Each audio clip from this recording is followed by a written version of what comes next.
adequacy norm to strengthen the soundness and stability of the banking system. ये बड़ा एक बार ध्यान दे देना please. To achieve the high degree of consistency in its application to banks in different countries. Please highlight this word. This is an international practice. ये international practice है. मतलब सिर्फ भारत में नहीं है, ये इंटरनेशनल प्रैक्टिस है. तो पहला क्या है, इसमें कैपिटल निकालना पड़ता है और कैपिटल का फॉर्मूला जैसे मैंने आपको बताया था, it is T1 plus T2 capital, that is Tier 1 capital plus Tier 2 capital. Now what is Tier 1 and Tier 2? डरो मत, सारे नाम सिर्फ गंदे हैं, बाकी कुछ नहीं, सब खोटा है एकदम. दर्शन कुछ नहीं, कैपिटल एम्प्लॉयड लेना है, उसमें परमानेंट कैपिटल एम्प्लॉयड या दूसरा वाला है less permanent capital. Permanent capital मतलब equity share capital is a permanent share capital. Reserves and surplus is a permanent share capital. But if you ask me, there are other types of capital also which are not permanent capital in the business. I'll help you out with what. So come down to the Tier 1 capital first. ये इधर है. Tier 1 capital. दिख रहा है क्या? The Basel committee has defined capital in two tiers, Tier 1 and Tier 2. So come down to Tier 1 capital. We are there on page number what? Step number नहीं, हाँ उसके नीचे. Step number 4 के नीचे बेटा. Meaning of capital fund. It comprises elements that are most permanent and readily available to support to bank against unexpected losses. It is calculated as follows. Paid up capital, statutory reserve जो 25% आप calculate करते हो, securities premium, capital reserve representing surplus on sale of asset and held in separate account only, other disclosed free reserve total less equity investment in subsidiaries, less intangible asset, less current and brought forward losses. Why these are subtracted, I need to explain you. What is the entry when I introduce capital? Cash to capital. तो मेरे पास cash I और capital बढ़ गया, तो ये देखो balance sheet में capital बढ़ गया और मेरे पास कैश आई. अगर मैं ये कमीनापन करूं, इस कैश को इन्वेस्ट कर दूं बाहर की किसी कंपनी में, तो बेटा जी क्या ये पैसा मेरे धंधे में लगा हुआ है कि मेरे धंधे से निकालकर मैंने किसी और धंधे में लगा दिया, किसी और धंधे में? तो ये तो मेरे बिजनेस को स्ट्रांग नहीं कर रहा है ना. अब जैसे मान लो मेरे पास मैंने पैसा लगाया और इस क्लासरूम को स्ट्रांग करना है तो इस क्लासरूम में इन्वेस्ट करना पड़ेगा. बट मैंने मेरे बिजनेस में कैपिटल इंट्रोड्यूस कराया और उससे मैंने कोई होटल खोल दिया, तो उससे इस क्लासरूम को क्या फायदा? तो वैसे ही मैं आपको बता रहा हूं कि कैपिटल तो आया, कैश तो आई, एंट्री कैसे घूम गई? Cash, cash to capital. Mallya ने भी यही किया, कैश टू कैपिटल. बट जो पैसा आया वो कहां चला गया? इन्वेस्टमेंट इन आईपीएल, एक एग्जांपल, टू कैश. वो बैलेंस शीट में जरूर दिखेगा इन्वेस्टमेंट, बट आपको पता है ये किसी और बिजनेस में इन्वेस्ट कर दिया हमने. यस और नो? ये पैसा बैंक में नहीं है. तो जो कुछ भी पैसा बैंक ने अपने सब्सिडरी में लगा दिया है उसको हम ये नहीं मानेंगे कि वो कैपिटल का पार्ट है. क्यों? देखो, equity investment in subsidiaries, subsidiaries के इक्विटी शेयर में इन्वेस्ट किया. कल को जब पैसा लगेगा तो इक्विटी शेयर का पैसा कब मिलता है? लास्ट में. अरे करते है क्या तुम्हारा? बताओ, मुझे नहीं समझा. क्या समझा तुमको? बहुत ज्यादा समझ रहा है. क्या है?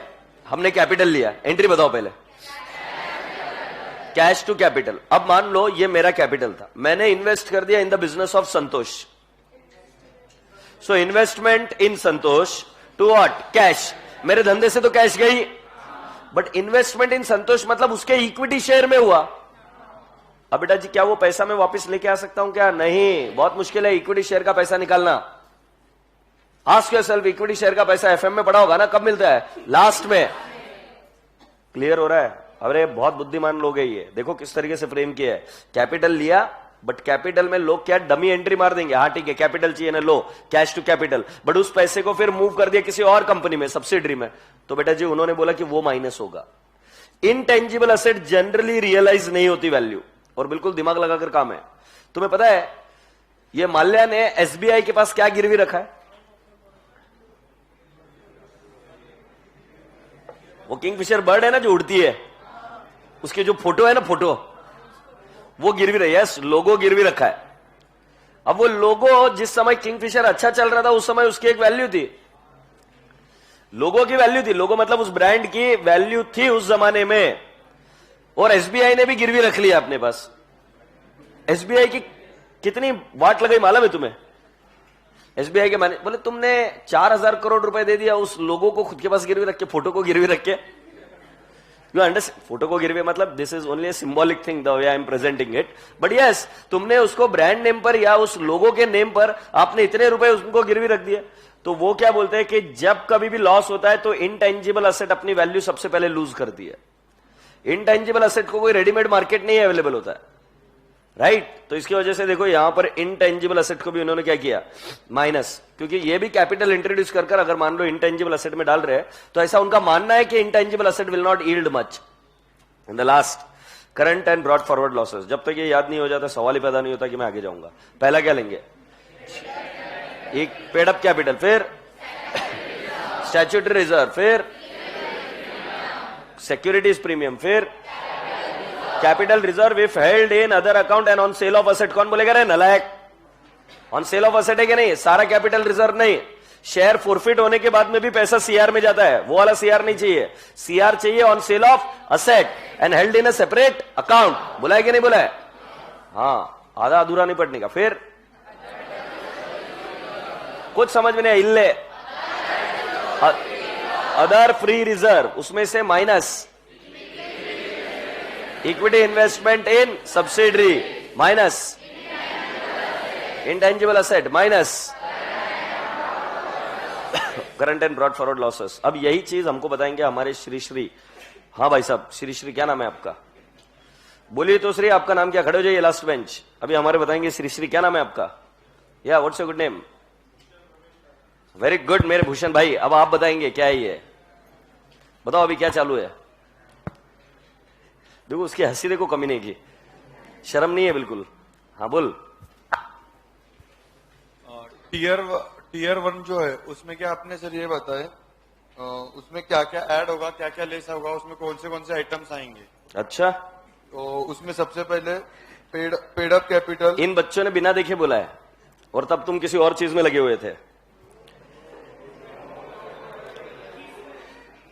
मैं देख रहा था तुम और कोई चीज में लगे हुए थे, कहीं और कुछ तुम्हारा इंपॉर्टेंट काम चल रहा था। मैंने बोला ठीक है, तब कहां डिस्टर्ब करूं, so I thought I will ask you later on. अरे गाउटिया, बस नलायक, बिना देखे बोला था बच्चों ने। ए boys and girls, what is the next item my dear friend? Tier 2 capital. Can we now start with tier 2 capital? Yes और no? Let's talk about tier 2 capital. Tier 2 capital क्या है? ये less permanent type of capital है। इसके अंदर क्या क्या आएगा? ऊपर था डिस्क्लोज रिजर्व था, इधर क्या है? Other undisclosed reserve and fully paid up cumulative perpetual preference shares. Now you must be wondering why did we take it here sir, उसको टियर 1 में क्यों नहीं लिया? भारत में इररिडीमेबल प्रेफरेंस शेयर्स इशू करना अलाउड नहीं है, so logically they are redeemable. When they are redeemable they are not permanent, they are temporary capital. I hope you people have understood. तो इसीलिए प्रेफरेंस शेयर कैपिटल इधर लिया। फिर लिया revaluation reserve, और रिवैल्यूएशन रिजर्व वो ऐसा नहीं बोल रहे कि पूरा वैल्यूलेस है, जीरो है, बट उन्होंने उसको डिस्काउंट कर दिया 55% से, and 55% is constant, and 55% is what? Constant. मैं सुन रहा हूं, पहला वाला क्या लेंगे? Preference shares. फिर रिवैल्यूएशन रिजर्व, उसको डिस्काउंट कर दिया कितने से? 55%। ओके। फिर general provision and loss reserve not exceeding 1.25% of the weighted risk asset. General provisions and loss reserves not exceeding 1.25% of weighted risk asset. Don't have to worry, we will see it as and when we go to the question. but ये यहां पर क्या है? Loss reserve अगर कुछ रहे या general provision है और ये कितना एक्सीड नहीं होने को ना, 1.25% ऑफ वेटेड रिस्क असेट। अब ये क्या होता है, मैं थोड़ा सा आइडिया देता हूं। कई बार अगर आपको इंश्योरेंस कंपनी फाइनल अकाउंट याद आ रहा होगा तो उसके अंदर हमने वर्ड सुना था कॉन्टिजेंसी रिजर्व या कैटास्ट्रोफिक रिजर्व। आपने पूछा था वो क्या है, तो मैंने बताया था कि कभी अगर मान लो इंश्योरेंस कंपनी को लॉस हो, उस लॉस को कवर करने के लिए हम पहले ही प्रोविजन क्रिएट करके रखते हैं। तो आरडीडी है, तो जैसे कुछ लॉस होगा तो उसके लिए पहले ही हम प्रोविजन क्रिएट करके रखते हैं। ये कोई लाइबिलिटी नहीं होता है, होता रिजर्व ही है, बट किसी एक पर्टिकुलर लॉस को कवर करने के लिए हम कवर करके रखते हैं इसको। यस और नो? सो बेटा उन्होंने कहा कि ऐसे कोई लॉसेस के रिजर्व अगर आपने बना के रखे होंगे तो वो रिजर्व है, हमें पता है, बट वो कितना नहीं ले सकते हम? 1.25% ऑफ वेटेड रिस्क असेट के ऊपर ले नहीं सकते। Hybrid capital instrument and subordinated debt, you don't have to worry at this moment about those items. क्योंकि सबऑर्डिनेटेड डेट को समझने के लिए आपको थोड़ा सा बड़ा बनना पड़ेगा एंड हाइब्रिड कैपिटल इंस्ट्रूमेंट के लिए भी थोड़ा सा बड़ा बनना पड़ेगा। तो फिलहाल के लिए टीयर 2 कैपिटल में क्या क्या आएगा? प्रेफरेंस शेयर कैपिटल, दूसरा कौन सा आएगा? Revaluation reserve less 55%, discount 55%, agreed? Alright, बाकी का भी नहीं करेंगे तो चलेगा। 2 आइटम याद रखोगे। सो इससे आपको क्या मिल जाएगा? Capital employed and that the formula is T1 plus T2। आवाज नहीं है? T1 plus T2। Happy? Very good बेटा, कीप इट अप, बहुत बहुत बधाई। धमपुड़िया। अब हम आगे चलते हैं और अभी हम रिस्क एडजस्टेड एसेट पढ़ रहे हैं। रिस्क एडजस्टेड एसेट में कुछ कंट्रोवर्सी है। कंट्रोवर्सी क्यों है? पढ़ाने में कंट्रोवर्सी नहीं है। अब वो क्या हो गया कि इंस्टीट्यूट के आरटीपी में एक क्वेश्चन गलती से उन्होंने गलत सॉल्व कर दे दिया है। ओके, अब तुम बच्चों का क्या एक ही एजेंडा रहता है, एक ही स्ट्रेटेजी रहती है कि दिमाग का एप्लीकेशन थोड़ा सा साइड में, मॉड्यूल ने या इंस्टीट्यूट ने जो किया वो सही है। तुम्हारा एजेंडा यही है ना कि भाई हाँ, जो मॉड्यूल ने या इंस्टीट्यूट ने किया वो सही है। तो मैं क्लियरली बता दूं, एक आंसर अपना मैच नहीं होगा इंस्टीट्यूट के मटेरियल के साथ, because what they have solved is wrong. Is that okay? And I had a discussion with other faculties also, which are very reputed, and I had a word with them. So वो एक area छोड़ दे तो बाकी के areas में हमारा answer right है। अब तुम्हारा मेरे को नेक्स्ट क्वेश्चन रहता है, जो मैं अभी रट गया मेरे को, सर हमें एग्जाम में क्या करना है? मैं सिखाऊंगा जो सही है वो। एग्जाम में क्या करना है, अभी तक तो वो एग्जाम में क्वेश्चन आया नहीं है वो आइटम के साथ जो गलत है, अभी तक नहीं आया है। तो मुझे भी आइडिया नहीं है कि एग्जाम में क्या करना है, क्योंकि अभी तक उसके सजेस्टेड आंसर मैंने भी नहीं देखे। मैं तुम्हारी जगह होता तो क्या करता? मैं सही लिख के आता। अब तुम्हें क्या करना है? तुम्हें मॉड्यूल का आंसर फॉलो करना है, यू कैन गो हेड, क्योंकि उसके भी खुद के रीजन है अपने। ऐसा नहीं कि तुम इररिलेवेंट बात कर रहे हो, तुम भी रिलेवेंट बात करते हो। और दूसरा क्या है कि तुमको जैसे मैं बता रहा हूं वैसा सॉल्व कर सकते हो, but I do not give a guarantee कि उसके लिए मार्क्स देंगे, क्योंकि बट ठीक है, अभी रिफॉर्म्स आए तो may be they will consider it and they will do it. और अभी तक तो मैंने ऐसी गलती देखी नहीं है इंस्टीट्यूट जो करती है, एग्रीड? तो होप सो कि you can solve it in the right manner and may be they will give you the marks. Is that okay? अच्छा सर, सारे प्रॉब्लम्स में है क्या? नहीं, एक आइटम में, पूरे प्रॉब्लम्स के अंदर एक आइटम में यहां पर एक जगह पे गलती प्रॉब्लम रहेगी, जो मैं आपको समझा दूंगा। मी जे बोललो ते डोसक्यात घुसलंय का तुमच्या? डोक्यात घुसलंय व्यवस्थित? बरं केलं बाबा, चल हे बाळे चल माझ्या बरोबर, इधर आ जा। क्या हो गया? क्या हो गया? तुम बाळ्या नहीं हो, नलायक, तुम नलायक हो। मैंने बोला चल बाळ्या, T1 एंड T2 कैपिटल, वो संतोष को बोल रहा, संतोष बाळ्या। तो क्या करेंगे? T1 plus T2 capital. हाँ हो गया तुम्हारा वाहियातपना, T1 प्लस T2 कैपिटल हो गया क्या भाई? ओके, अब सेकेंड चीज क्या है? Calculate the risk weighted adjusted asset. ये याद है क्या कैसे कैलकुलेट करना था? क्या मैंने बताया था कि बैलेंस शीट के एसेट आइटम, उसको क्या करोगे? मल्टीप्लाई करोगे प्रोबेबिलिटी या वेट से, और फिर ये क्या आएगा? वेटेड अमाउंट आएगा। हाँ या ना? वैसे क्या था? ऑफ बैलेंस शीट आइटम था, कह रहे नलायक। अभी ऑफ बैलेंस शीट आइटम में हमने क्या लिया था? उनका अमाउंट, उसका क्रेडिट कन्वर्जन फैक्टर याद आ रहा है क्या? फिर उसका equivalent value rupees into credit conversion factor probability में, फिर यह इक्विवेलेंट वैल्यू, उसको किससे मल्टीप्लाई किया? रिस्क वेट, और उसके बाद में क्या आ गया? Weighted amount. से यस, मुझे नहीं समझा, बताओ क्या क्या? कुछ भी नहीं समझा? पहले जो बैलेंस शीट के आइटम है, जितनी भी एसेट, उसको किससे मल्टीप्लाई करेंगे? सुन रहा हूं मैं? अरे सरकार बोल दो यार, क्या है, कब से बैठे हो यार? पहले बैलेंस शीट के आइटम है, उसको मल्टीप्लाई करेंगे रिस्क फैक्टर के साथ में, तो आपको क्या मिल जाएगा? Weighted risk factor, weighted risk asset, agreed? दूसरा क्या करेंगे? ऑफ बैलेंस शीट आइटम, उसको मल्टीप्लाई करेंगे कन्वर्जन फैक्टर्स के साथ, फिर मल्टीप्लाई करेंगे रिस्क वेट के साथ, और फिर क्या आएगा? Weighted risk, agreed? Off balance sheet item unfortunately एक भी क्वेश्चन में नहीं है, बट आपको पता होना चाहिए कैसे करना है। Appreciate this. अब मेरे राजा बेटा, तुम पूछोगे कि सर वो रिस्क वेट कितना लगाना है, पूछोगे ना रिस्क वेट कितना लगाना है? तो सुनो, cash and balance with RBI 0, balance with bank 0, money at call and short notice 0। इसका मतलब क्या बोल रहे हो वो? कि वो ये कह रहे हैं कि money at call and short notice ये क्या है? 0% रिस्क है। ओए खरबूजे, कितना रिस्क है? 0% रिस्क है। समझ में आएगा? कंट्रोवर्सी जो है वो इस एरिया में है। Government and other approved security नहीं मिलने वाली। Government and other approved security, सुन रहे हो? अरे क्या अभी इधर कॉन्ट्रोवर्सी यार, सुन लो यार, फिर उसके बाद में बैंड बजाओगे तुम खुद की। इसमें इंस्टीट्यूट कहती है 0, मैं कहता हूं 100%। इंस्टीट्यूट कहती है 0, मैं कहता हूं 100%। क्वेश्चन एग्जाम में नहीं आया अभी तक ना, किसी इसमें एक जगह पे मैंने लिया है सिर्फ क्वेश्चन, वहां पर मैं बोलता हूं 100%, इंस्टीट्यूट बोलती है 0%। ना क्या कॉन्ट्रोवर्सी क्या है? मैंने आरबीआई की गाइडलाइन निकाल कर देखी इसमें, उसमें ये आइटम स्पेसिफिकली डिस्कस्ड नहीं है, बट इनका बोलना क्या है कि गवर्नमेंट कंपनी के शेयर्स में अगर आपने इन्वेस्ट किया तो उसकी रिस्क 0 है, ऐसा इनका बोलना है। एग्रीड? गवर्नमेंट कंपनीज जैसे SBI is a government company, LIC is a government company, Hindustan antibiotics is a government company, right? In companies में यदि आप इन्वेस्ट करो तो रिस्क इनके हिसाब से है 0%, मैं बोलता हूं 100%। मेरे कुछ रीजंस है, let's not get into the research of what ever I have done, but इस एरिया में सिर्फ कॉन्ट्रोवर्सी है। तो जब मैं आगे जाऊंगा, जब प्रॉब्लम आएगी, तब मैं आपको ये वाला एरिया बता दूंगा। आगे बढ़े। अदर्स इन्वेस्टमेंट के लिए कितना रिस्क है? 100%। तो अगर तुमने समझा होगा कैश इन हैंड, उसमें कोई रिस्क नहीं है। बैलेंस विद बैंक, कोई रिस्क नहीं है।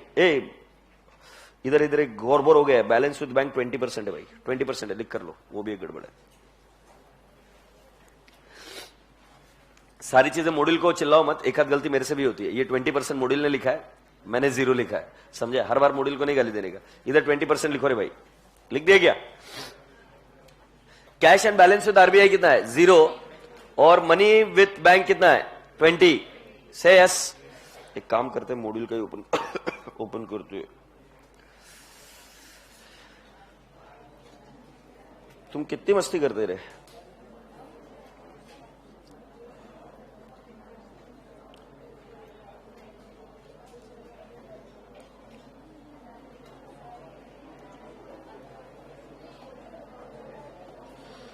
क्या है ये? ऐसे कौन करता है? उल्ला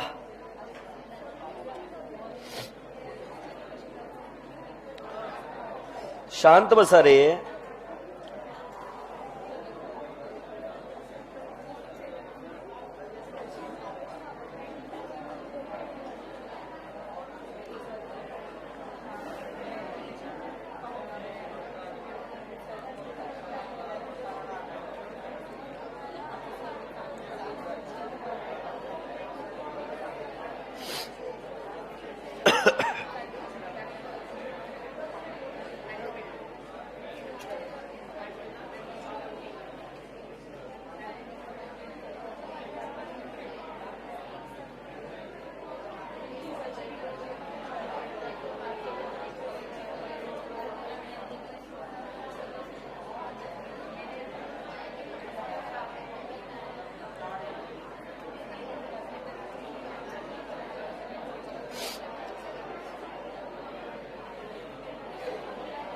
ए देख लो रे भैया, इधर रहा।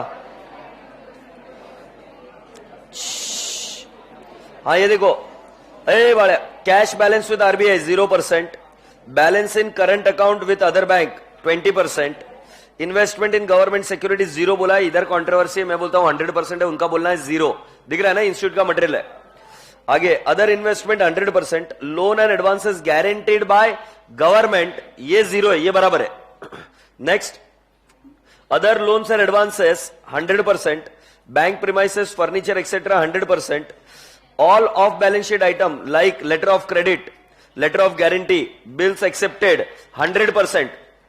next, non funded exposure to real estate 150%, मतलब कुछ केसेस में risk is greater than what 100%। इसके अलावा भी कुछ आइटम्स आएंगे जो डायरेक्टली आपको प्रॉब्लम में डिस्कस करने पड़ेंगे। I would like to repeat it, ये प्रॉब्लम है। इसके अगर आप ये देखेंगे गाइडेंस नोट या इसका गाइडलाइन देखेंगे आरबीआई का, so that runs into 3 pages, but ये पूरा 3 पेजेस के आइटम्स आपको दे नहीं सकते, तो कुछ इंपॉर्टेंट आइटम्स आपके सामने डिस्कस किए गए। तो मैं एक बार पूछूं क्या, शॉर्टकट, जो गवर्नमेंट से गारंटीड है उसका 0% बोलेंगे। जो गवर्नमेंट के पास पैसा है मनी विद आरबीआई, वो भी कितना बोलेंगे 0%। बट इसके अलावा जो कुछ भी रहेगा उसको कितना बोलेंगे 100%। बट अगर हमारा मनी विद अदर बैंक है तो उसको कितना परसेंट बोलेंगे 20%।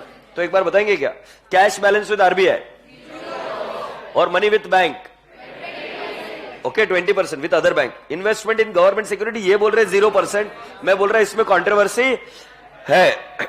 आगे बात करते। अदर इन्वेस्टमेंट 100%, फिर loans and advances guaranteed by government 0, and then other loans and advances 100%। से यस। अगर आपको ईसीजीसी भी याद आ रहा होगा तो it was guaranteed by government, तो उस केस में प्रोविजन भी अलाउड नहीं था। तो उसी एंगल से अगर loan is guaranteed by government so it is what 0। आगे रसगुल्ले, bank premises and furniture and fitting etcetera 100%। अच्छा ये क्या बताया, off balance sheet item like letter of credit, bills purchase, letter of guarantee, agreed, इसके लिए कितना है 100%। और बेटा जी non funded exposure to real estate कितना है बेटा जी 150%। I hope you people have understood this, agreed. एक होमवर्क लिख कर लीजिए मेरी तरफ से। Read the theory of capital adequacy ratio, read the theory of capital adequacy ratio from module, if at all you get a chance, from module, ठीक है। Now write down, refer question number, refer question number, बेटा please cooperate करो। Read question number, refer question number 13, 14, MCMR, ये class work है, MCMR 25,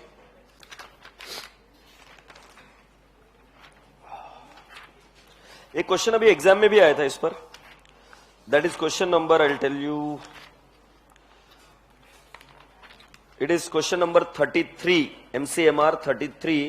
It was asked in May 18. May 18. So please come down to the page number 99. Please come down to the page number 99. Banking के कितने सारे question solve कर लिए?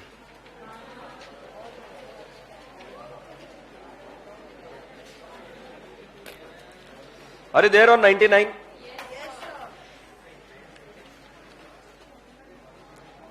Read further, what does it say? बेटा I would expect little pin drop silence now, क्योंकि मुझे पता है कि ये इंपॉर्टेंट है। कुछ चीजें तुम्हें आइडिया नहीं रहती वो इंपॉर्टेंट है कि नहीं, मुझे पता है इंपॉर्टेंट है। So I want pin drop silence, और मैं किसी भी बच्चे को खड़ा करके पूछूंगा, जो बच्ची बात कर रही है उसको भी पूछ सकता हूं मैं, ठीक है। Aastha bank has the following capital funds and assets as at 31st March 2018। बेटा इक्विटी शेयर कैपिटल है, स्टैट्यूटरी रिजर्व है, profit and loss account underline the word debit balance है, फिर उसके बाद में कैपिटल रिजर्व है, out of which 25 crore were due to revaluation of asset and balance due to sale of asset. Is that okay? So कुल मिलाकर आपको 3 type के रिजर्व्स दिए हुए हैं। इससे आपको क्या T1 प्लस T2 कैपिटल निकालना पड़ेगा। अगर आपको T1 प्लस T2 कैपिटल का फॉर्मूला याद होगा तो equity share capital plus reserve and surplus, P&L का क्रेडिट बैलेंस है तो क्या होगा ऐड, डेबिट बैलेंस होगा तो क्या करेंगे लेस, और जो 130 है 130 में से 25 is what revaluation reserve and the remaining 105 is what CR add होगा एज इट इज, और 25 will be included in T2 capital, और T2 कैपिटल में आपको याद होगा रिवैल्यूएशन रिजर्व में से आप 55% डायरेक्टली क्या करते हैं लेस। याद आ रहा है क्या? जब आप कैपिटल निकालते हैं तो उसके अंदर से मैंने आपको कुछ चीजें माइनस करने के लिए सिखाई थी, intangible asset, agreed, investment in subsidiaries, याद आ रहा है क्या, और एक्यूमुलेटेड लॉसेस, ये चीजें मैंने लेस करना सिखाया था। 3 चीजें, इन्वेस्टमेंट इन सब्सिडरी, दूसरा इन्वेस्टमेंट इन सॉरी क्या नाम उसका इंटेंजिबल असेट, और तीसरा कौन सा था एक्यूमुलेटेड लॉसेस। तो कोई इंटेंजिबल असेट या कोई इन्वेस्टमेंट इन सब्सिडरी या कोई एक्यूमुलेटेड लॉस है क्या, देख लो। एक्यूमुलेटेड जो लॉस है वो तो ऊपर ही दे रखा है। सो बेटा जी लेट्स फील हैप्पी कि हम फर्स्ट स्टेप तो कर सकते हैं क्या, और फर्स्ट स्टेप क्या है T1 plus T2 capital. So turn down to the page and we are there on the solution. T1 capital में बेटा अगर आप देखें तो पहले 600 लेना है, ऊपर टिक मार्क करो 600। दूसरा क्या लेना है बेटा जी स्टैट्यूटरी रिजर्व, ऊपर टिक मार्क करो स्टैट्यूटरी रिजर्व। फिर लेना है capital reserve only out of arising out of sale of asset. Can you please check, I have taken what 105, और P&L अकाउंट का डेबिट बैलेंस मैंने क्या कर दिया है less, and what is the P&L account का डेबिट बैलेंस 30। ये हुआ T1 capital, agreed. T2 capital क्या है जरा जाके देखो, CR on revaluation of the asset minus 55%, highlight the word 55%, this is constant।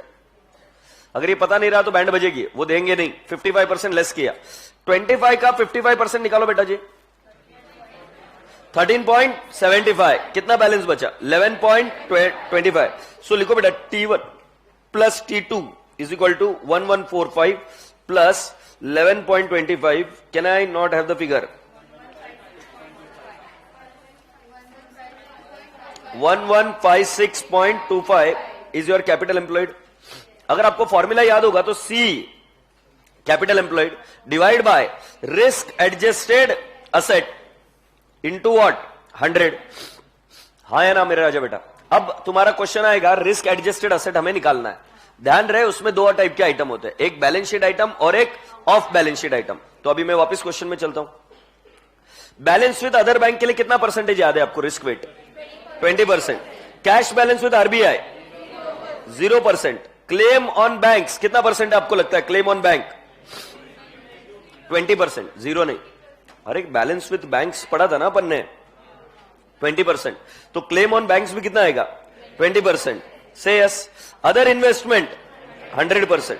बेटा guaranteed bye ECGC, sorry guaranteed by government 0। Hold on, घाई मत करो। अदर कितना आएगा? 100%। Premises and fixtures 100%। Of balance sheet item जिसका कुछ नहीं बोला गया उसका कितना बोलूंगा मैं? 100 और 100। अब यहां पर ये जो आइटम है ये नया आइटम है, ईसीजीसी एंड डीआईसीजीसी। तुमको याद है मैंने क्या बोला था? एक होमवर्क लिख कर लो, और तब तुमने चिड़चिड़ किया था, और ये क्वेश्चन शुरू करने के पहले मैंने बोला था मुझे पता है कि क्या इंपॉर्टेंट है क्या नहीं इंपॉर्टेंट है, तुम्हें नहीं आइडिया। तो आज मैंने तुमको होमवर्क दिया था, क्या? Read the module. सो बेटा जी रीड द मॉड्यूल में जब आप देखेंगे डीआईसीजीसी और ईसीजीसी को 50% दिया गया है। हाँ, now you will common sense ask me a question, next question, sir bloody damn shit sir, why did not you then put it up in your theory? Right, एक बार जाके देखो, आपको अपने आप आइडिया लग जाएगी why I could not put it up. I can only put up the table, और अगर मैं पूरा का पूरा पार्ट डाल देता हूं so it becomes to very complex to understand. तो अभी आपके दिमाग में मैंने एक पॉइंट डाला कि ईसीजीसी और डीआईसीजीसी उसका परसेंटेज चेंज हुआ है, वो जाकर रेफर करेंगे तो things will become easier. So this has to be taken at what? 50%। इसी के साथ एक नोट लिखो मेरी तरफ से, for banking topic, for banking topic closely check the percentage in RTP. Closely check, very good बेटा, closely check the percentage in RTP, very good. Closely check the percentage in RTP. Agreed? आपके module में जितने percentages दिए हुए हैं वो मैंने ले लिए, बट कई बार आरबीआई गाइडलाइन से वो डायरेक्टली चीजें पुट अप कर इधर डालते हैं। आरबीआई गाइडलाइन डायरेक्टली आपके साथ डिस्कस करना पॉसिबल नहीं है, because it consist of so many other terms which are not relevant. I repeat, they consist of so many other terms which are not relevant. और मुझे वो सेंसिबल नहीं लगता चीज कि वो डाल दे और उसके बाद में उसके ऊपर डिस्कशन ना करें। Is that okay? So जब आपको तकलीफ आएगी इस केस में आ सकता है कैपिटल एडिक्वेसी रेशियो में कि क्या परसेंटेज, तकलीफ मतलब लॉजिकल कॉन्सेप्चुअल कोई तकलीफ नहीं है, परसेंटेज चेंज हुआ तब आपको जाके रेफर करना पड़ेगा कि इसका परसेंटेज क्या है। Have you all understood? So boys and girls, अब मुझे बताओ इसका कितना लेंगे हम? 50%। अभी जरा एक बार रिस्क निकाल के बताओ तो इसकी रिस्क कितनी आएगी? 15 का 20%, I will 3 0। 52.5 का कितना परसेंट? 20%, 10.5। बेटा 70 का 100%, 70। लोन का 0, इसका 50% कितना आएगा? 55। और इसका कितना आएगा? 9365। प्रीमाइसेस का कितना आएगा? 92.5। और लीज्ड एसेट का कितना आएगा? 100%, 40।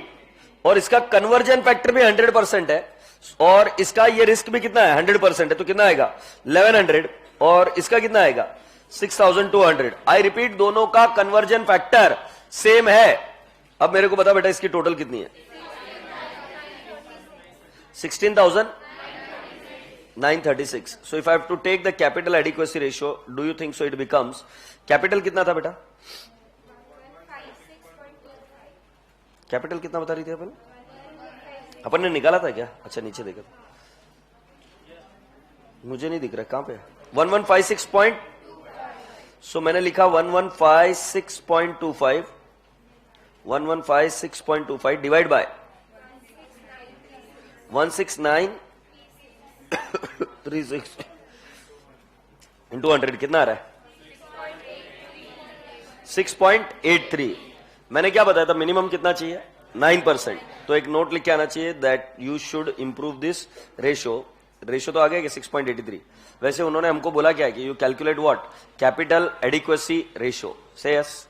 चलो इस क्वेश्चन को सॉल्व करते हैं। Write down in your notebook question number what? Question number 33।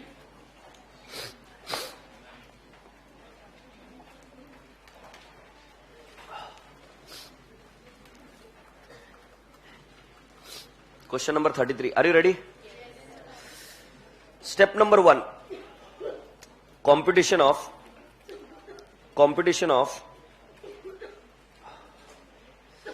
capital employed.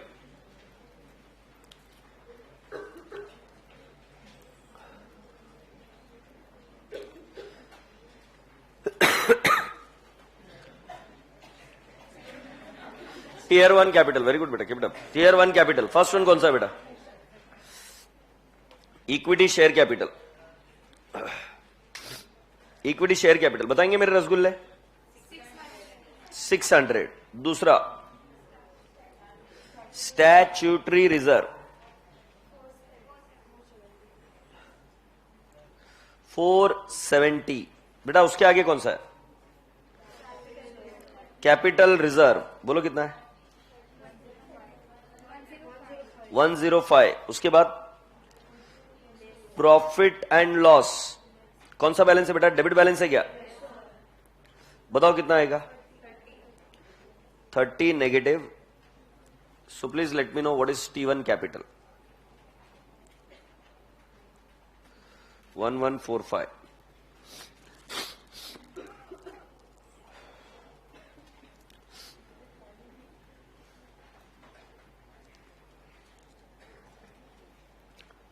लिख दे रहे बाबिया? लिख दिया बाबिया?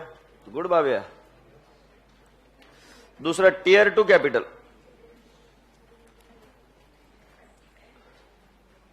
टियर 2 कैपिटल में हम क्या लिखेंगे? First capital reserve. Capital reserve in the bracket में लिखूंगा 130 माइनस 25, इट विल बिकम 105. और रीवैल्यूएशन रिजर्व लिखूंगा मैं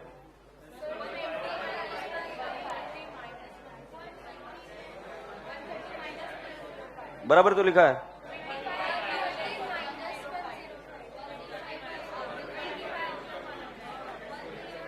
130 माइनस 25 105 बराबर लिखा ना.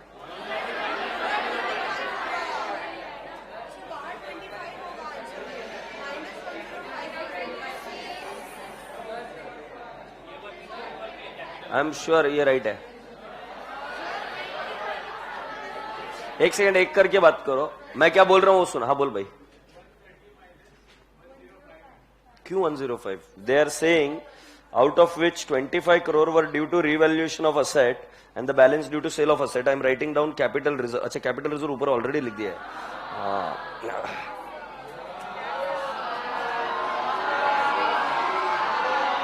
ऐसे ऐसे बताओ कौन मजाक उड़ाता है?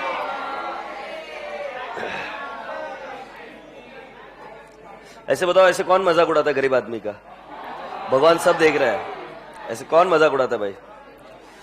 डिस्काउंट कितना बेटा जी? 55%. क्या ऐसे गरीब आदमी का मजाक नहीं उड़ाना चाहिए यार. देख लो, भगवान सब देख रहा है. मैं बोल रहा हूं, एक तो तबीयत ठीक नहीं और तुम ऐसा करते हो यार. कौन करता है यार? है. चलो 25 minus 55%, it turns out to how much? बिल्कुल सही बोली छोरी तू, 11.25. सो टोटल T2 कैपिटल कितना हो गया? 11.25 कैपिटल. यस और नो? अब लिख दो T1 प्लस T2 कैपिटल कितना आएगा? 11. सो गई थी क्या? मतलब सारे आइटम कैसे गिर जाते हैं? मैं जब बस में जाता था तब ऐसे गिरते थे चीजें धड़ाम से. नींद लगती थी तब. होपलेस. 1156.25, यस और नो? यस। अनुभा जी नेक्स्ट क्या करना है? रिस्क एडजस्टेड असेट लिखिए, रिस्क एडजस्टेड असेट। अरे हो गया ना भाई यहां तक? स्टेप 2 लिखो, risk adjusted asset. Risk adjusted asset,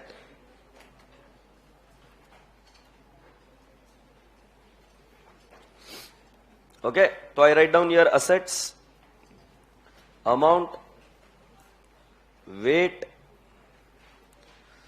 and I'll write down amount into weight. You can also write down risk weighted asset.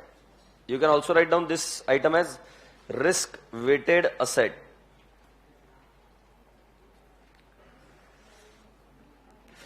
First one क्या आएगा? बैलेंस विद अदर बैंक लिख दो, ठीक है, लिखो बैलेंस विथ अदर बैंक। कितनी amount है बेटा? 15। इसका रिस्क वेट है 20%। Then cash balance with RBI, cash balance with RBI 35.5। बेटा इसका लिखेंगे हम 0। फिर क्लेम ऑन बैंक्स, यह है 52.5, इसका भी कितना है? 20%। फिर है अदर इन्वेस्टमेंट, अदर इन्वेस्टमेंट की अमाउंट है 70, उसका परसेंटेज है 100%। फिर लोन्स एंड एडवांसेस, इसको अंडरलाइन कर कर मैं लिखूंगा guaranteed bye by government, the amount is 22.5, 0%। फिर बेटा गारंटीड बाय, इसको हाईलाइट करके रखो बेटा, guaranteed bye ECGC, how much is that? 110, 50%। मैं बोल रहा हूं इसको हाईलाइट करके रखो, मैं चीजें इजी कर रहा हूं। ये एक्चुअली कोई अकाउंटिंग का प्रॉब्लम नहीं है तुम्हारा, ये क्या परसेंटेज अप्लाई करना उसका प्रॉब्लम है। और ये प्रॉब्लम क्यों आ रहा है? क्योंकि जो हमको डिटेल्स दी जाती है वो थोड़ी सी कम है। कम है मतलब क्या? जो हमारे को डिटेल्स दी गई है मॉड्यूल में, अगर आप जाके देखेंगे तो कम है। तो इसमें कई बार ऐसा होता है कि डायरेक्टली गाइडेंस नोट से वो यहां पर परसेंटेज यूज करते हैं, and which you should keep on referring in the RTP every time. Now next I write down guaranteed by others, no problem, 100%, and the amount is how much? 9365। Agreed? Then premises furniture, how much is premises and furniture? 92.5, 100%, and leased asset 40, कितना percent आएगा? 100%। फिर उसके बाद में लिखेंगे of balance sheet item, of balance sheet item,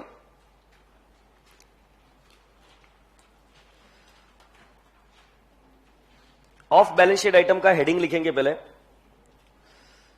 particulars या asset या particulars. फिर उसके बाद में क्या लिखेंगे? अमाउंट। फिर मैं लिखूंगा कन्वर्जन फैक्टर। फिर हम लिखेंगे अमाउंट इंटू कन्वर्जन फैक्टर। फिर हम लिखेंगे रिस्क, रिस्क वेट, और फिर वेटेड रिस्क, वेटेड रिस्क। पूरा लिख कर रख देता हूं। इधर क्या है बेटा? पहला एक्सेप्टेंस है, क्या acceptance, endorsement,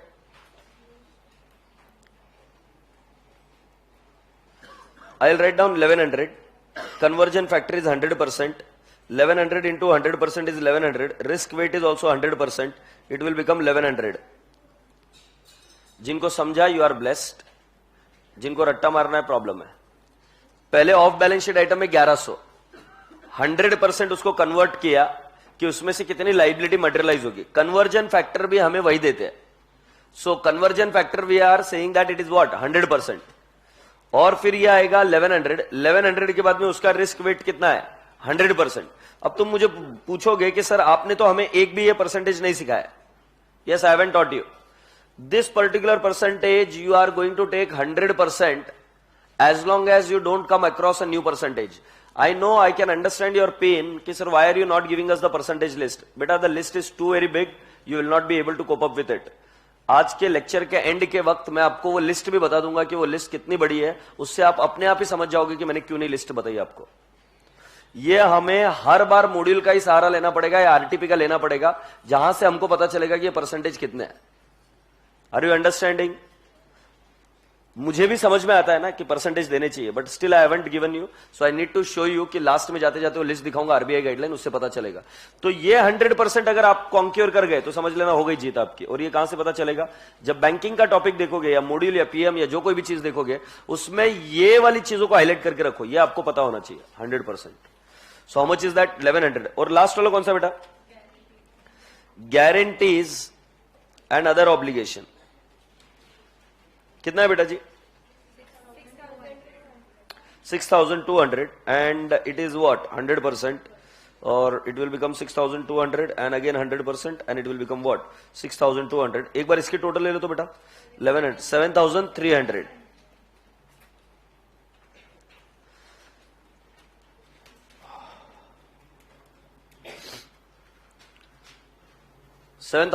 Have you taken it up?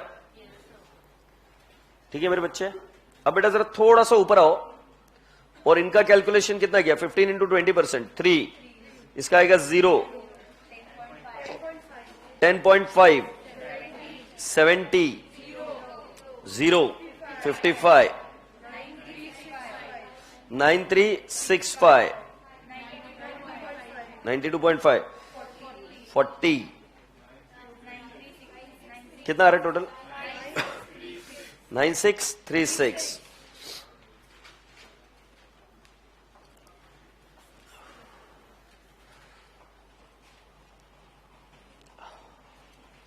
लिखे अभी?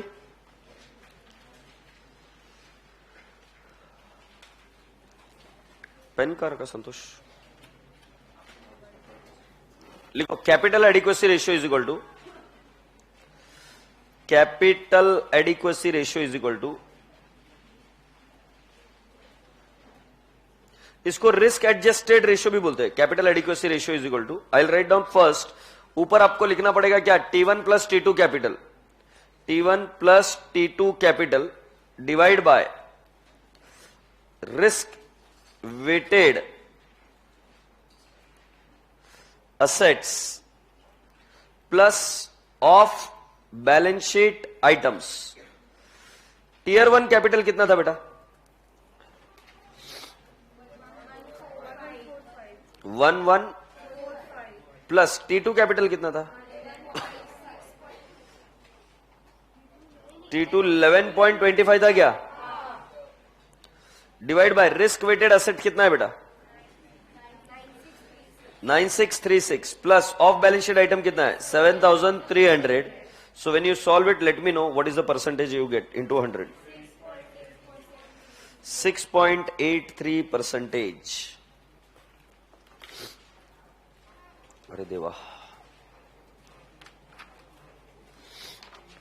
बेटा, write a note.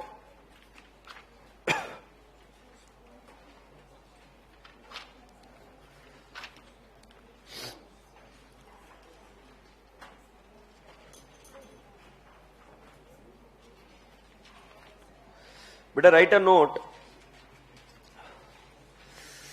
Capital adequacy ratio, capital adequacy ratio as per RBI guideline, capital adequacy ratio as per RBI guideline should be at least 9%. Should be at least 9%. Should be at least 9%. लिखा? Full stop आगे लिखो. Hence, bank should improve. Hence, bank should improve this ratio. Hence, bank should improve this ratio by introducing, hence bank should improve this ratio by introducing tier 1 capital, by introducing tier 1 capital. अब tier 1 बोलना है तो बोलो, या फिर you can say by introducing more capital, that's it. अब capital मतलब क्या? In form of equity shares. Have you all understood? Boys and girls, you are now requested to come down to the next problem which I have marked you in MCMR, and what was that? Question number 25। और ये question आपको solve करना है orally, ठीक है? जब orally की बात चल रही है तो आपको क्या समझना है? हम पेज नंबर 82 पर है, हम पेज नंबर 82 पर है, इधर के इधर सॉल्व करना है।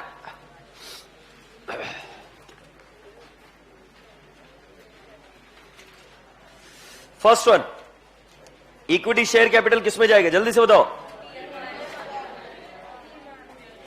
T1 क्या? Statutory reserve. T1 capital reserve, out of which 16 crore were due to revaluation of asset. कहा जाएगा? 16 will go in what? T2। इसमें से माइनस क्या करेंगे? 55% माइनस करेंगे ना, और अभी 16 रिवैल्यूएशन की वजह से, तो 78 माइनस 16 62 क्या रहेगा? CR रहेगा क्या? It will go in T1। चलो बेटा जी, और देख लो कोई ये है क्या? इंटेंजिबल असेट वगैरह नहीं है तो चलो T1 कैपिटल ले लो कैलकुलेटर पर। 500 प्लस 272 प्लस 270 ना, अच्छा 272 270 कान पकड़ा, प्लस 62 832 500 प्लस 270 प्लस 62। T2 का डायरेक्टली शॉर्टकट में बताइए मुझे। 16 माइनस 55% 7.2, दोनों की टोटल करेंगे तो 839.2 आ रहा है क्या? एग्रीड? ऑलराइट, आगे बढ़ते हैं। कैश बैलेंस विद आरबीआई में सुन रहा हूं कितना percentage? 0। Balance with other bank 20%, other investment 100%, guaranteed by government 0, others 100%, fixtures 100%, guaranteed and other obligation 100%, और ये भी कितना है? 100%। कैलकुलेटर पर जल्दी से फुर्ती से ले लो। 18 इंटू 20% 3.6 36। जल्दी फुर्ती से, जंवर जी फुर्ती से। 5675 और 78 800 and 4800। लो कैलकुलेटर पर। 3.6 plus 36 plus 5675 plus 78 plus 800 plus 4800 11,000.6, और ऊपर न्यूमरेटर में कितना लिखेंगे? 839.2 इंटू 100 कितना आ रहा है? 7.36%। क्या अपना आंसर मैच हो रहा है क्या? यस, प्लीज गो अबाउट 7.36 या 37% मैच हो रहा है क्या? अच्छा, कितना नॉर्म होना चाहिए? 9% होना चाहिए क्या? और क्या हमको इसको इंप्रूव करना पड़ेगा क्या? Yes. Hey boys and girls, with this we have done with question number 25. Now you are all expected to come down to classwork.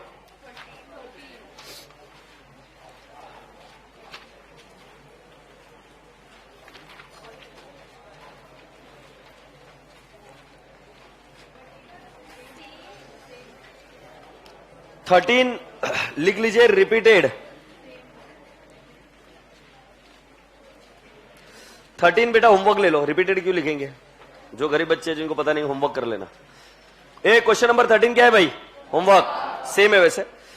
14 लिख लीजिए, इंपॉर्टेंट है। अभी 14 में एक नया परसेंटेज बताऊंगा आपको, ठीक है? पहले आप शुरू करो, 14 आप शुरू करो।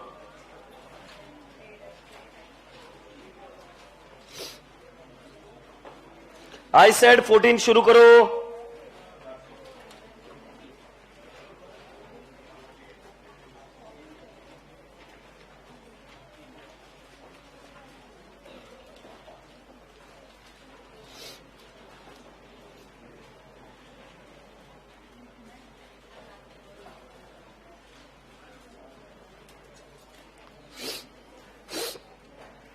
बेटा मैंने आपको एक चीज कही थी कि मैं क्यों नहीं दे सकता आपको ये चीज।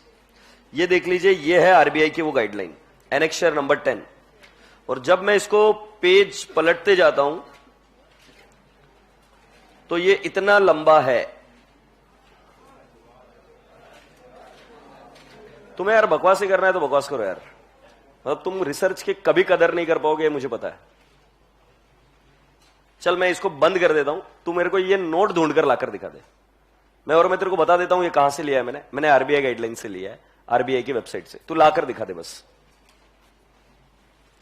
बड़बड़ करने का, पहले लेवल बढ़ाने का, फिर बड़बड़ करने का। लाइक की 2 पैसे की नहीं, और मैं नहीं दिखा रहा अभी, कल लाकर दिखाना मेरे को, फिर बात करेंगे। चीप है यार, मतलब लोग कभी इज्जत, मतलब किसकी इज्जत करने का ये भी नहीं समझ में आता। काम करो तो भी साला बेइज्जती है इधर। अब इसके अंदर किसी को परसेंटेज पता है तो बता दो। Loans and advances granted to staff of bank fully covered by superannuation benefit and mortgage of flat and house. Sir जो बस कर रहे थे, बताओ इसका आंसर क्या है, कितना परसेंटेज लूं?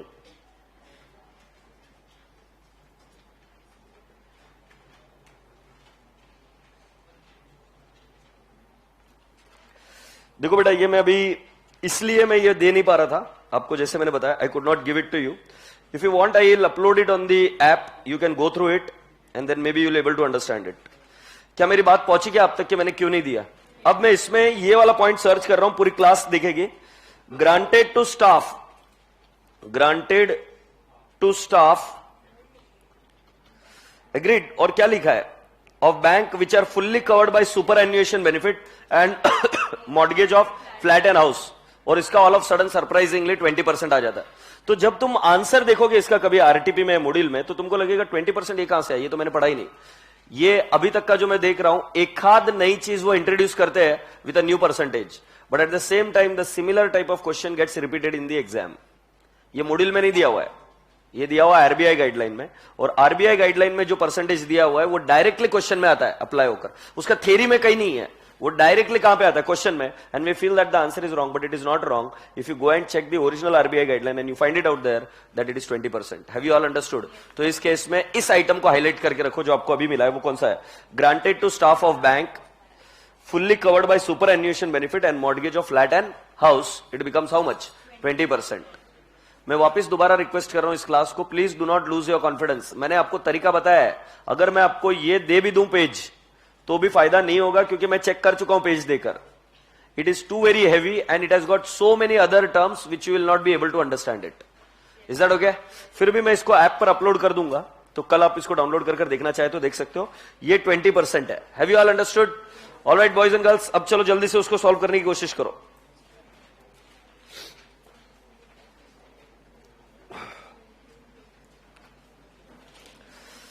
पहला वाला बताओ, paid up share capital T1 क्या? Statutory reserve T1, share premium T1, CR out of which 40 crore was due to revaluation 40 minus 55%, कितना आ रहा है बेटा? 40 माइनस 55% बेटा 18 विल बी व्हाट? T2, और 90 minus 40 50 will be what? T1। Do you all appreciate? और बेटा T1 plus T2। Next, cash balance कितना आएगा?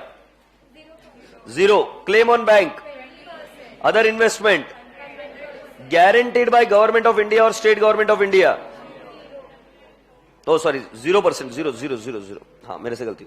Guaranteed to staff 20%, benefit and mortgage of flat and house, ये 20% इसमें आ गया। Other loans 100%। Agreed? Now boys and girls, what do you do about the intangible asset? If first time I intangible asset, less from what? T1, less from T1, I repeat, less from T1। अब कम सा question, तो क्या sir इसको वापस risk wait लगाएंगे क्या? तो एक बार जरा देखो, गाइडलाइन में आ गया मैं इधर, I am coming down to the guideline and I am finding it out. Tangible नहीं, इनटेंजिबल ना।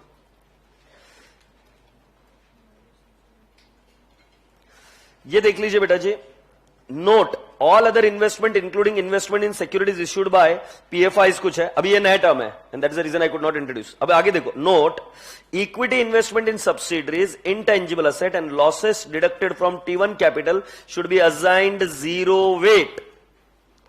अगर आपने कैपिटल एम्प्लॉयड निकालते वक्त आप T1 कैपिटल निकालते हो और उसमें से अगर आपको याद होगा तो आप एक आइटम लेस करते हो, उसका नाम क्या है? Intangible asset.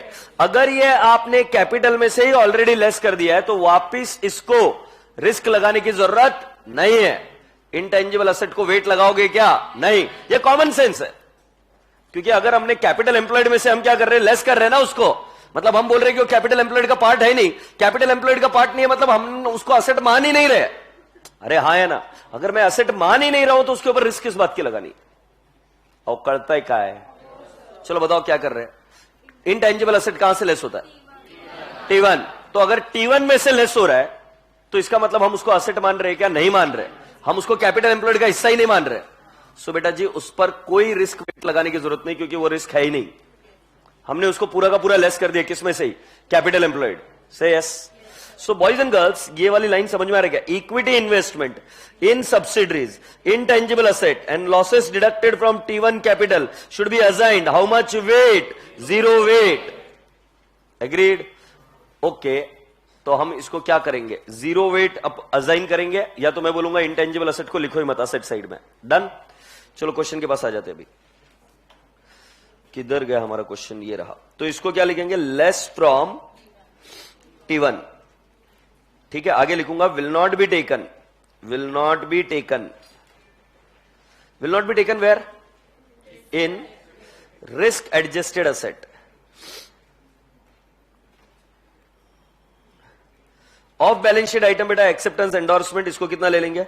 100%। अगर मैं आपकी जगह रहता हूं तो मैं इसमें कितने आइटम पढ़ने वाला हूं पता है क्या? सिर्फ 2 आइटम, क्योंकि 2 आइटम पढ़ने के बाद में भी मेरे को पूरा का पूरा कंट्रोल आ जाता है इस पर।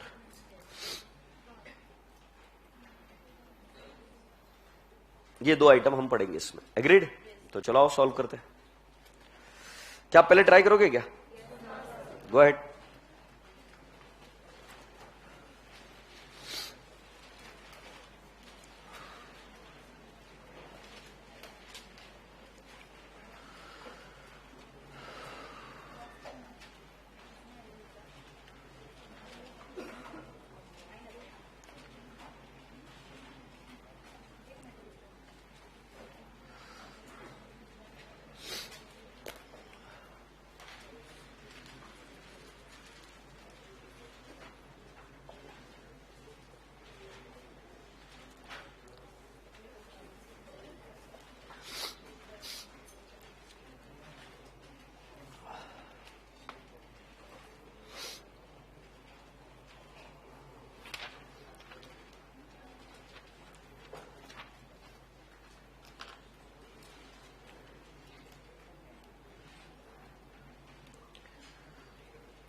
क्या बेटा हो गया? 7.8 आई इट कुड बी। इतना जल्दी कर दिया भाई, नो रेस्ट। 750 150 शेयर प्रीमियम कितना है बेटा? शेयर प्रीमियम, शेयर प्रीमियम मेरा है 150। कैपिटल रिजर्व कितना आएगा बेटा? 90 माइनस 40 50। कोई पी&एल अकाउंट नहीं है हमारे पास। एग्रीड? ये अब इसकी टोटल हो जाएगी 300 350 750 plus 150 plus 50 plus 150 it becomes 1100। इसमें से क्या माइनस कर देंगे? Less intangible asset. Intangible assets बेटा, इंटेंजिबल असेट्स कितने की है? 15। बेटा ये माइनस किया, बताओ कितना आएगा? 1085। 1085 इज व्हाट? T1 कैपिटल क्या? रिवैल्यूएशन रिजर्व कितना है बेटा? 40 माइनस कितना करेंगे? 55%। 40 माइनस 55% इट बिकम्स 18। और ये इधर कितना आएगा? 22। ये आ जाएगा T2 capital. T1 plus T2 capital कितना आ गया? 1085 प्लस 18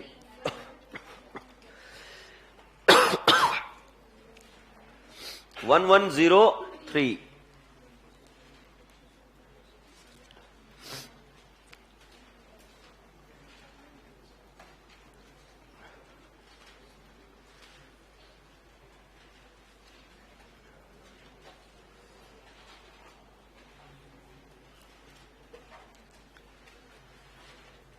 हो गया बेटा?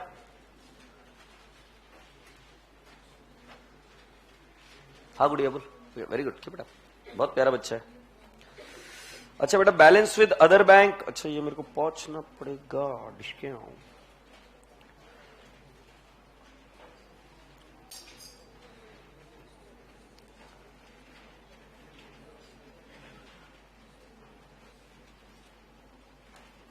देखते कौन सा एप्लीकेबल रहता है। पहले बैलेंस विद अदर बैंक है क्या? अच्छा कैश बैलेंस है। हाँ भाई छोरी, कैश बैलेंस कितना है भाई? 60। इसके ऊपर कोई रिस्क नहीं है। क्लेम ऑन बैंक कितना है? 170। हाँ नहीं? और अदर इन्वेस्टमेंट पर कितना है? 2300। 100%। गारंटीड बाय गवर्नमेंट कितना है? 400। इसी के नीचे और एक आइटम आया होगा ऐसा, granted to staff. Granted to staff on what? Staff of bank, उनके मॉर्गेज पर। और वो कितना अमाउंट है बेटा? 50। और उसको 20% है। बेटा please highlight and write down, it is 20%। I repeat, please highlight and write down, it is 20%। फिर other loans and advances is 6170। Premises है 3925। इनटेंजिबल असेट नहीं लेंगे बेटा। अगर तुम चाहो तो भी लिख दो intangible asset, but zero weight लिखना है, वेट नहीं आएगा। अगर लिखना ही है तो इनटेंजिबल असेट लिख दो zero weight, because it is already deducted and we have read it कि अगर इनटेंजिबल असेट सी में से लेस हो गया कैपिटल एम्प्लॉयड में से, तो वापस उसका कोई रिस्क नहीं बनता है। Now boys and girls please tell me, cash balance का कितना आएगा? 60। 170 into 20%, it turns out to how much? 34। 2000।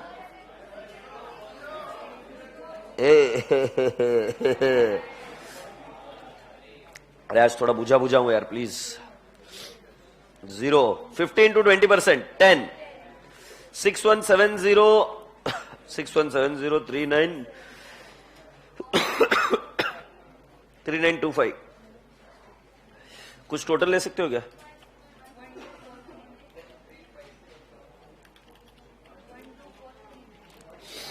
One two 439। उसके बाद में अभी हमको क्या करना है? Of balance sheet item. उसके बाद में लेना है ऑफ बैलेंस शीट आइटम। कर रहे भाई, कॉपी कर जल्दी जल्दी, धपा धप कर रहा है बच्चा। रुक मत भाई, कर ले जल्दी से, खटा खट। हैप्पी?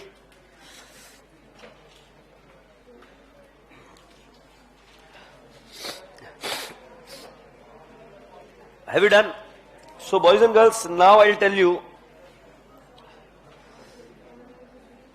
ए भाई कितना है? 1550 है क्या? 1550 1550। और इधर भी कितना आ जाएगा? 1550। सो क्या मैं बोल सकता हूं क्या? Balance sheet item plus off balance sheet item 12439 plus 1550। तो तुम्हारे हिसाब से आता है 13989। सो बताओ अभी मुझे, T1 प्लस T2 कितना है? 1103 प्लस T2 कितना है? मुझे जैसे मैं पूछ रहा हूं ऐसे बता। T1 का कितना है? 1085। T2 कितना है? 80। रिस्क एडजस्टेड असेट, अच्छा 18। और नीचे रिस्क वेटेड असेट 12। तुम पूरा टोटल बता रहे कि एक एक बता रहे? 12439 प्लस 1550। लो बेटा कैलकुलेटर पर।